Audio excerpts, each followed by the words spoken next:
قربانی صاحب نصاب شخص پر واجب ہوتی ہے، اور اس بات کا ثبوت اس حدیث سے ہے کہ نبی کریم صلی اللہ علیہ وسلم نے فرمایا،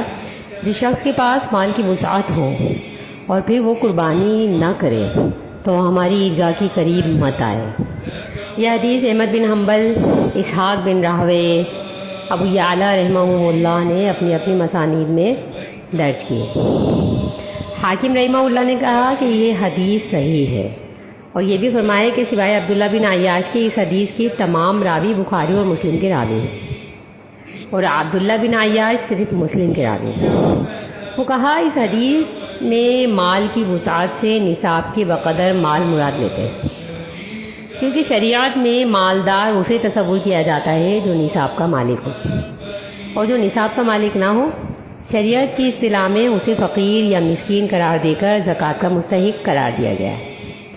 لہذا حدیث کا مفہوم یہ ہوا کہ جس شخص کے پاس نصاب کے بقدر مال ہو وہ قربانی نہ کرے،